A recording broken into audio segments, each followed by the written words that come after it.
ولا تكونوا كالتي نقضت غزلها من بعد قوة انکاثا، اور ارشاد فرمایا کہ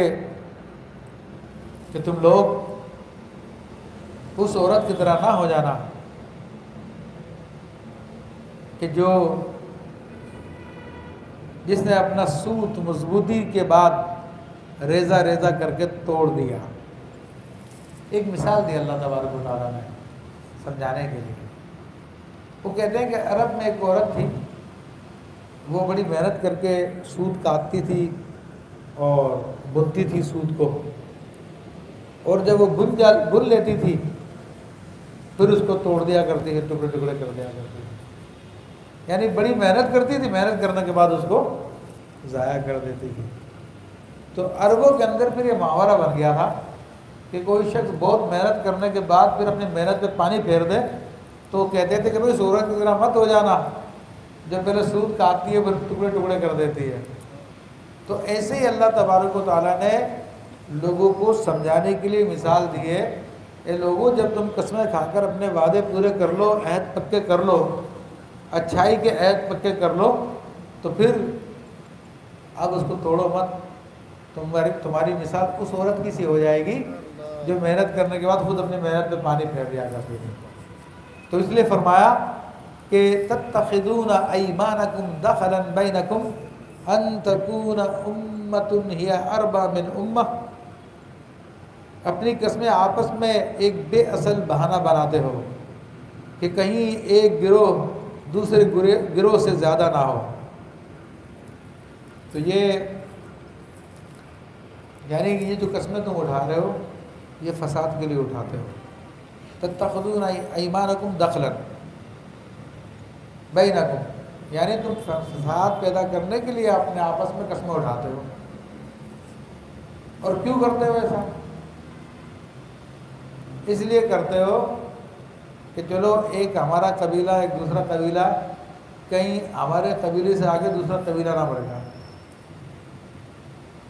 ہوتا کیا تھا عربوں کے اندر یہ عادت تھی کہ دو قبیلہ آپس میں معاہدہ کر لیا کرتے تھے، مختلف قسم کے معاہدے ہوتے تھے ان کے، لیکن جب دیکھتے تھے کہ ایک تیسرا قبیلہ اس سے معاہدہ کرنے کے اندر زیادہ فائدہ، تو اس سے معاہدہ توڑتے تھے، اس سے کر لیا کرتے تھے۔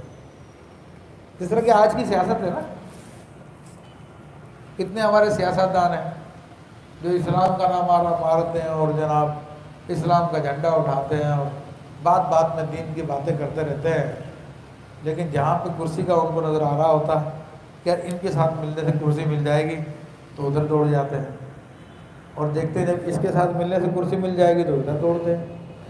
کل کو جو آدمی بالکل بہت برا تھا آج بہت اچھا بن جاتا ہے، کل کو جو بہت اچھا تھا آج بہت برا بن جاتا ہے۔ یہی جو ہمارے یہاں پہ چل رہے ہیں آج کل معاملہ، انہی کی طرف اشارہ ہے۔ تو عربوں کے اندر بھی عادت تھی، تو یہ ہمیں اخلاقی درس دیا جا رہا ہے کہ تم لوگ ایسے مت ہو کہ اپنے فائد کو دیکھ کے اپنی قسموں کو توڑ دو اور پھر کسی اور سے قسمیں باندھ دو، تو اس سے منع کیا جا رہا ہے۔ تو اللہ تعالیٰ فرما رہا کہ ان تکون امۃ ہی اربا من امۃ، اس چکر میں کہ کئی دوسرے لوگ ہم سے زیادہ فائدہ مند نہ ہو جائیں، فائدہ نہ اٹھا لیں۔ اللہ فرماتا انما یبلوکم اللہ بہ، اللہ تعالیٰ تو تمہیں اس سے آزماتا ہے۔ یہ اللہ تعالیٰ کا طریقہ کار ہے، آپ کی آزمائش ہوتی ہے، ہم ہر بندے کی آزمائش ہوتی ہے۔ مگر کوئی اچھا عہد کر لیا، کوئی اچھا معاملہ کر لیا، اہل محلہ نے کوئی بات سوچ لی کہ بھائی ہم اپنے محلے کی صفائی رکھا کریں، تو اب آپس میں طے کر لیا، ڈیوٹیاں تقسیم ہو گئی۔ اب ہوتا کیا ہے کہ کوئی اور شخص جو آپ کا قریبی آدمی ہے انہوں نے اپنی تنظیم بنا لی اور انہوں نے بھی یہ کام کرنا شروع کر دیا، تو اب آپ جو ان کو چھوڑ کے ان کی طرف بھاگتے ہیں کہ نہیں ادھر اپنے لوگ زیادہ اور یہ اور وہ، ان کو چھوڑ دیتے ہیں، یا یہ کہ آپ دیکھتے کہ ان کے پاس جانے میں آپ کو زیادہ نفع ہوگا۔ تو یہ وعدہ خلافی کی کوئی مثال دے رہا ہوں۔ تو اللہ تبارک و تعالیٰ جب کسی بندے کو آزماتا ہے تو آزمائش تو ہوتی ہے یہ کہ دوسری طرف چارمنگ نظر آئے آپ کو. جس جگہ پر آپ ہے وہاں پر آپ کو اتنی کشش نظر نہیں آ رہی، لیکن دوسری طرف جہاں پر آپ نہیں ہیں اور سمجھتے ہیں کہ وہاں پہ چلا جاؤں گا تو مجھے زیادہ مل جائے گا، یہی تو آزمائش ہوتی ہے کہ آپ نے وعدہ یہاں کا کر لیا ہے اور فائدہ وہاں پہ نظر آ رہا ہے. تو اللہ فرما رہا ہے کہ یہ تو ہم تمہیں آزماتے ہیں. تو یہ انصاف کا حکم ہے کہ اب اپنی جگہ پہ قائم رہو، اب اپنا نفع دیکھ کے ادھر مت دوڑو. ہمارا وَلِيُبَيِّنَنَّ لَكُمْ يَوْمَ الْقِيَامَةِ مَا كُنْتُمْ فِيهِ تَخْتَلِفُونَ، اور ضرور تم پر صاف ظاہر کر دے گا قیامت کے دن جس بات میں تم جھگڑتے تھے. تو قیامت کے دن اللہ تعالیٰ ساری باتوں کو کھول دے گا کہ آج تمہیں زیادہ نفع اس میں نظر آ رہا ہے، کبھی تمہیں اس میں نظر آتا ہے. تو اب بات یہ کہ سچی بات کے اوپر جم جانے کا نام تو اس لیے پہلے مشہور تھا کہ مرد کی زبان ایک ہوتی ہے. سنا ہوگا آپ نے بھی، مرد کی زبان ایک ہوتی ہے. تو آج کل تو سارے مرد 2 زبان والے 3 زبان والے ہیں، جس کا نام یو ٹرن رکھا ہوا صبر رہی. تو اصل میں یہ اہل ایمان کا محاورہ تھا.